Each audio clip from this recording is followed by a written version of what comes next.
mangwanani akanaka iyi vana vanyamuno mangwanani vana veZimbabwe mangwanani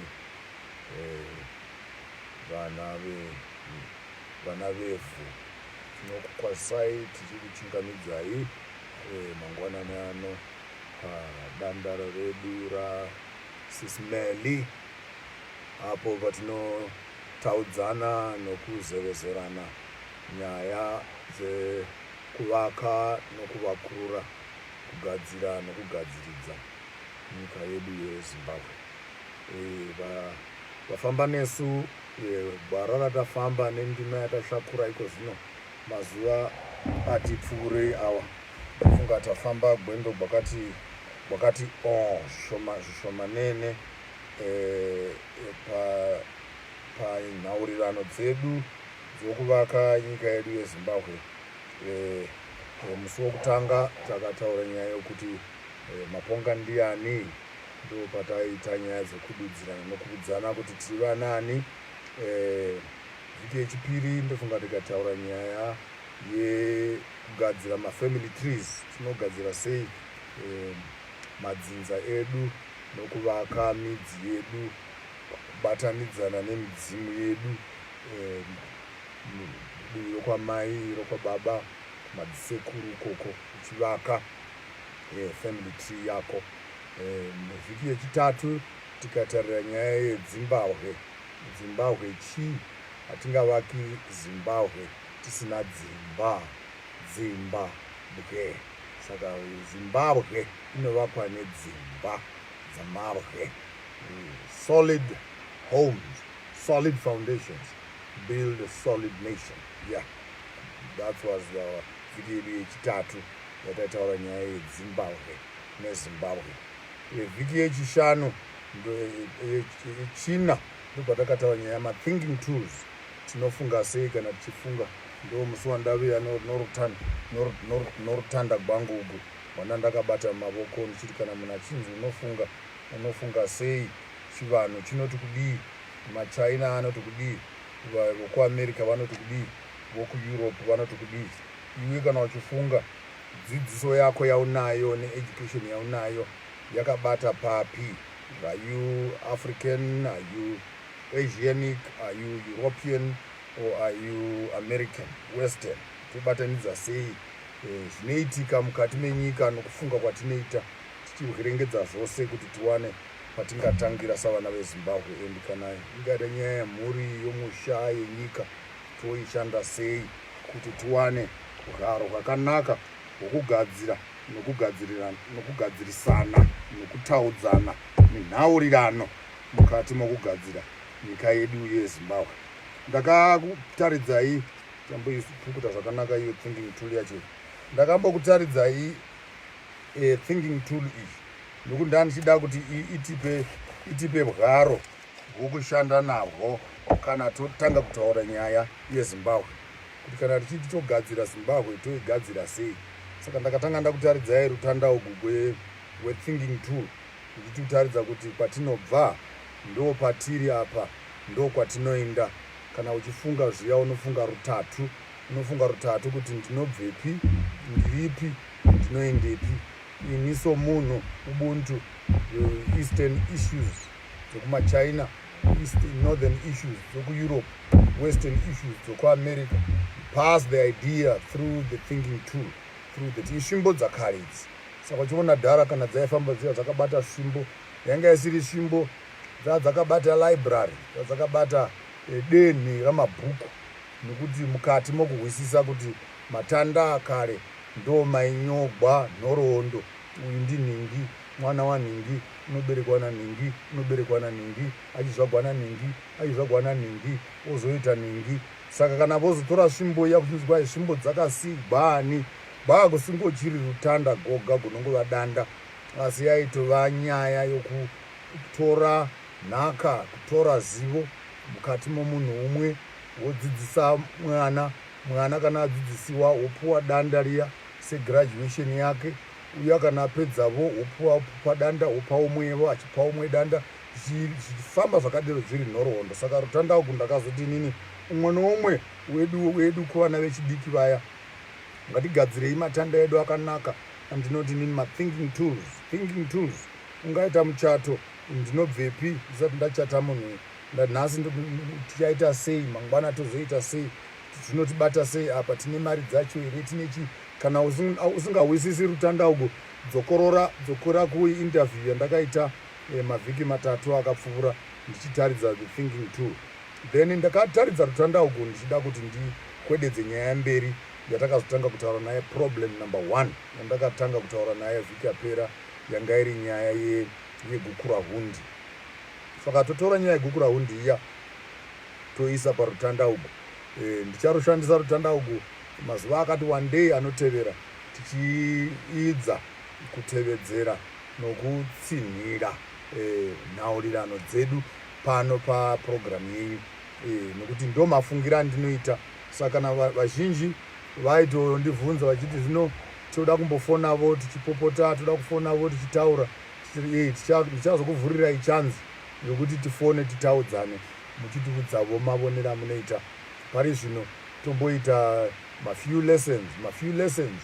Imi vafamba neni gwendo kusvika pano ndimi muchandibetsera kutaudza vamwe kuti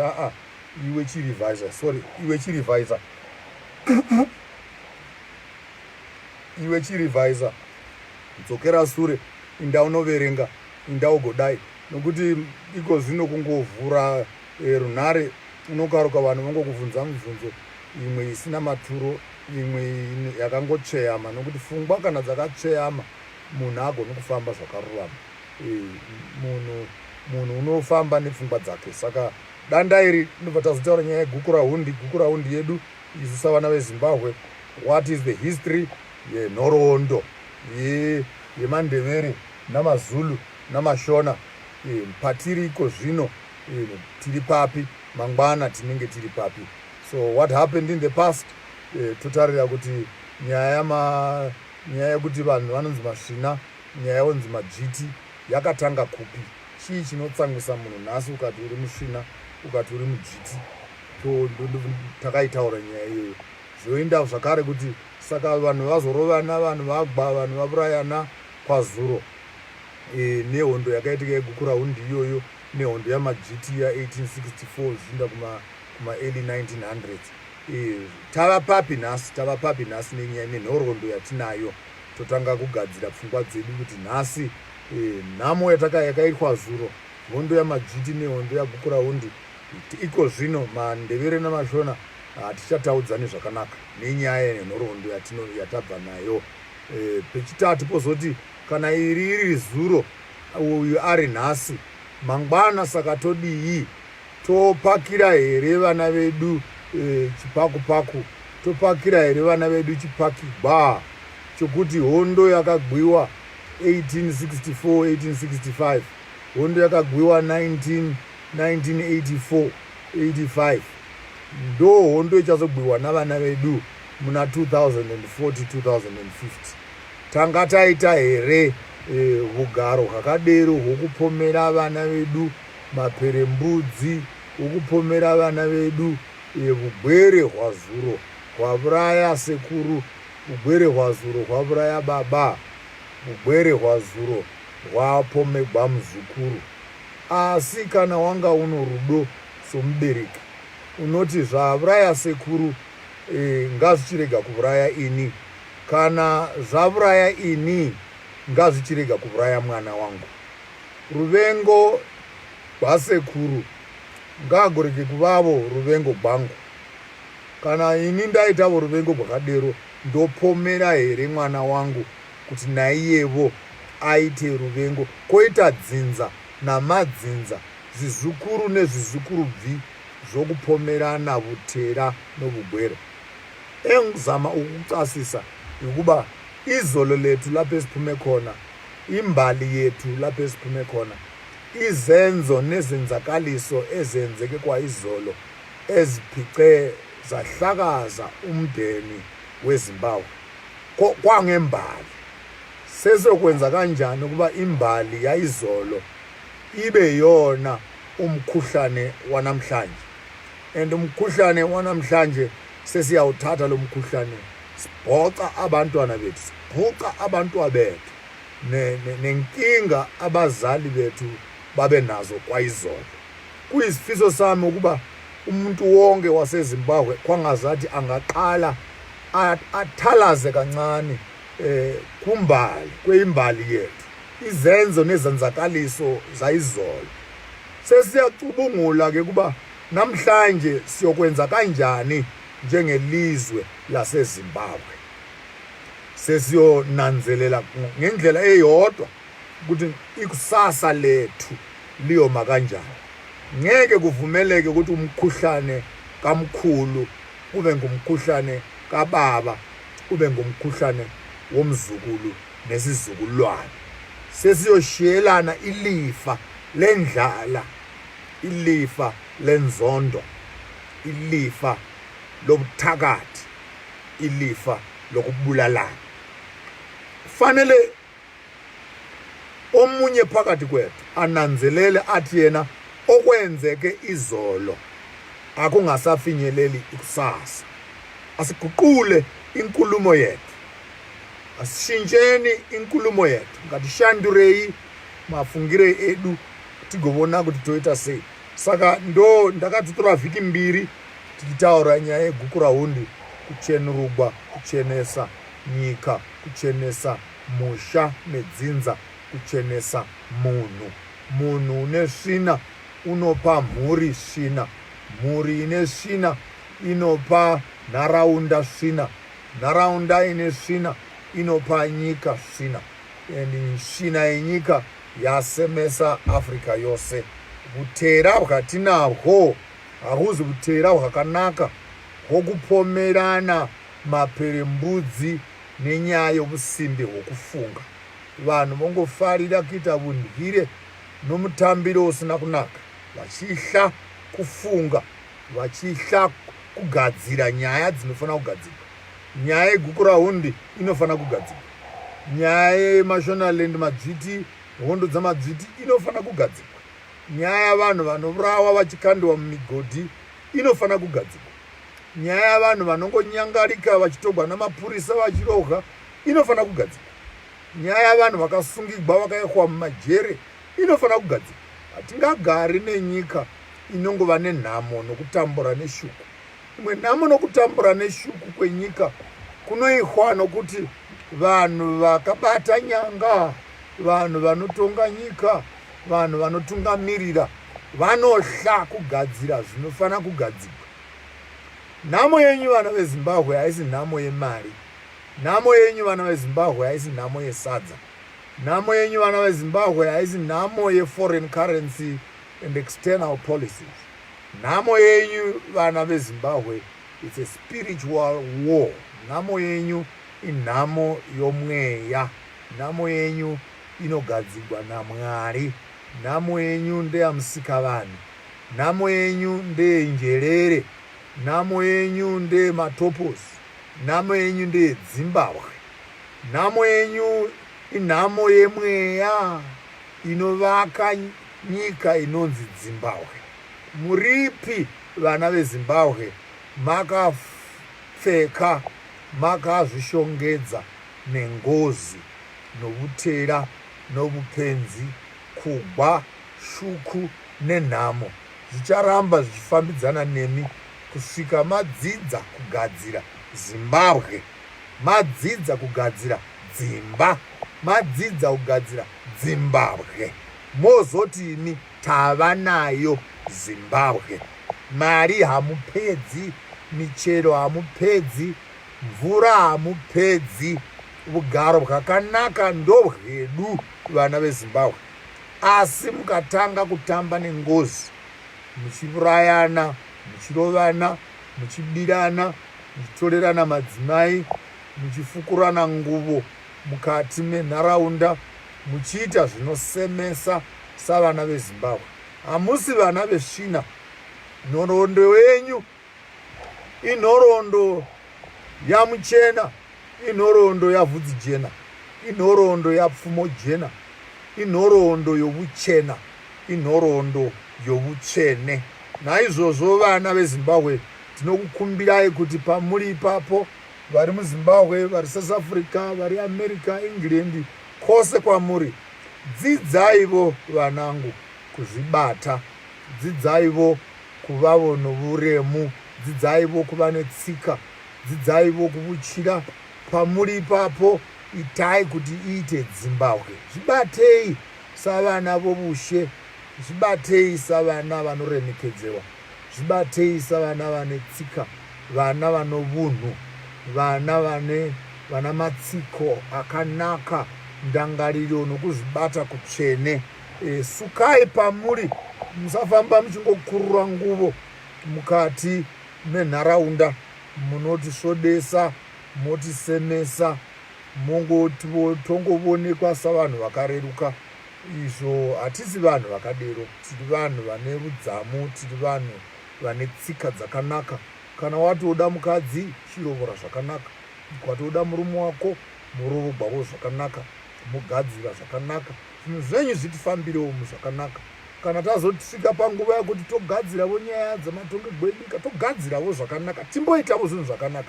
Tirege kungogungwa nokumwa ropa risina mhaka, tichivurayirana namafufu samakozho.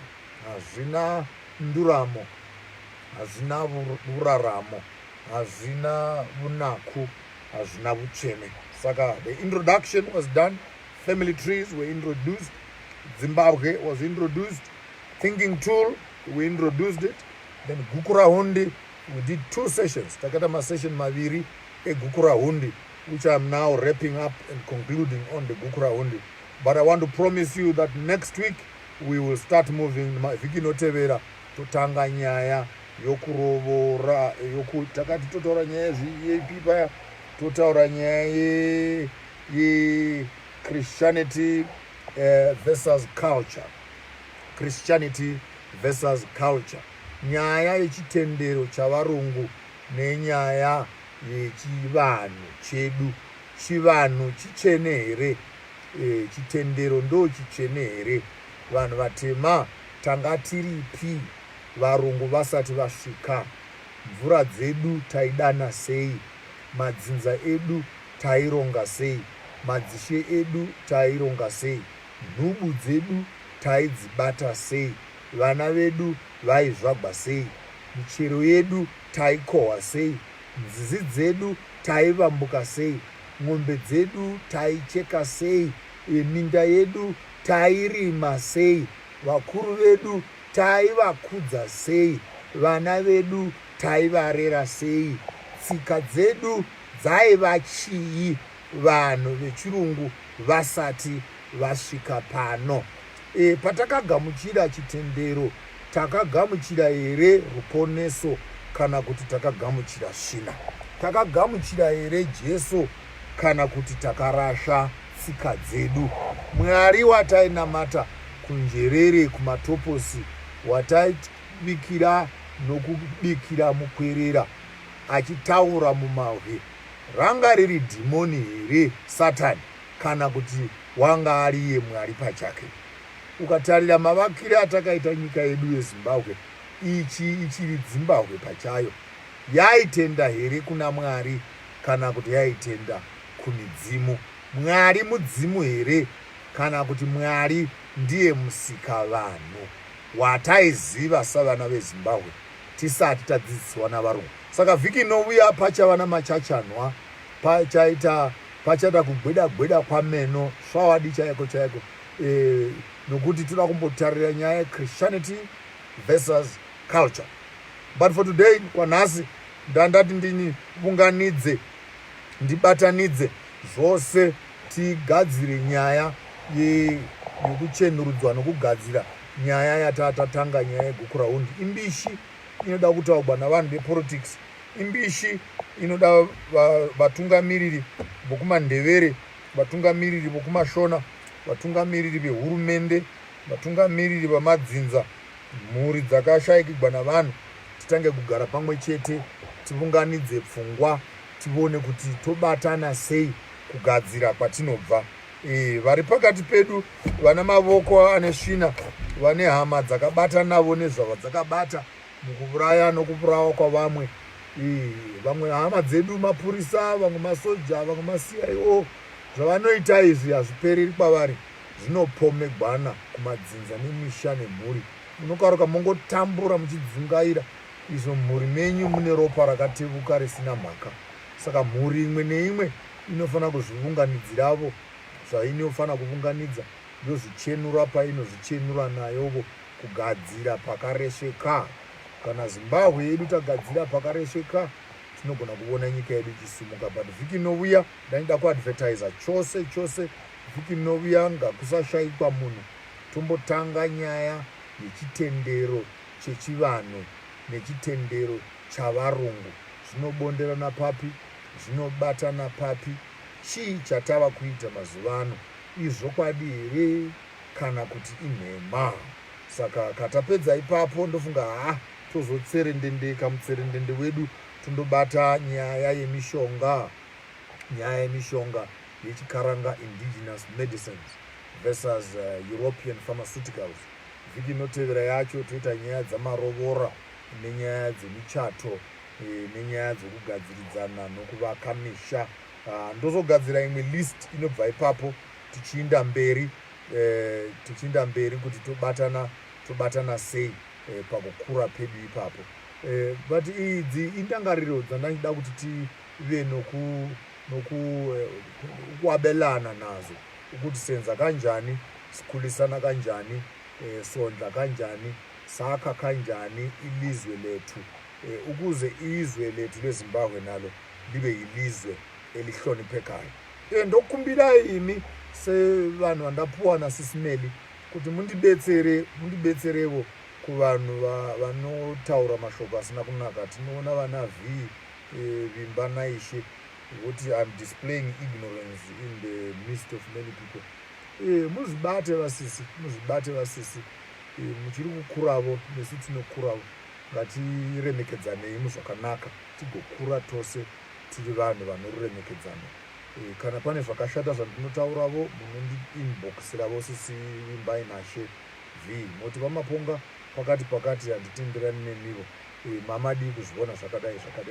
Ndozvatinoita pachikaranga izvi, ndokunonzi kurerana, ndokunonzi kukudzana uko, kukudza as of respect, kukudza as of growing up, ndokukudzana as of respecting each other.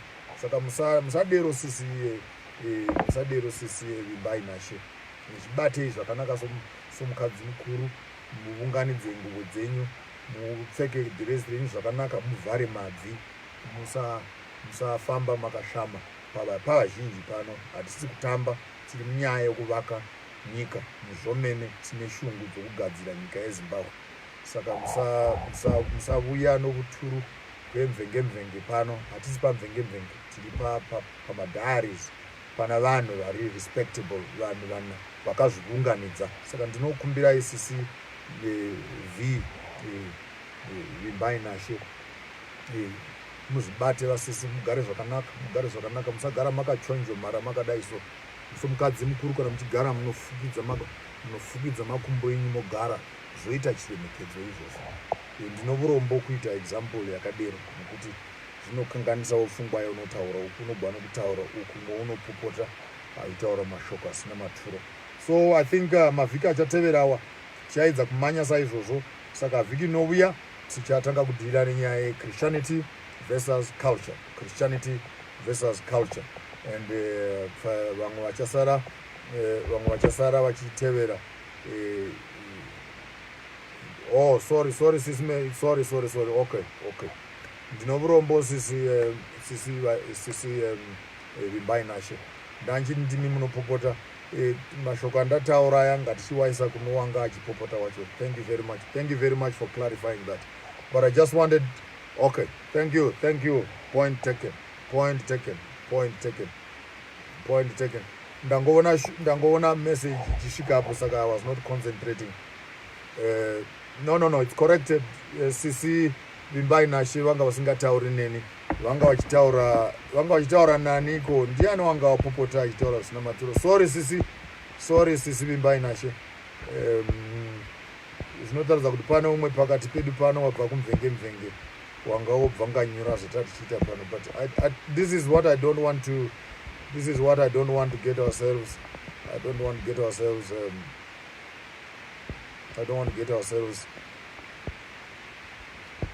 ourselves into such a small conversations which kind of distort our trend of thinking. My sincere apologies to see Nashe.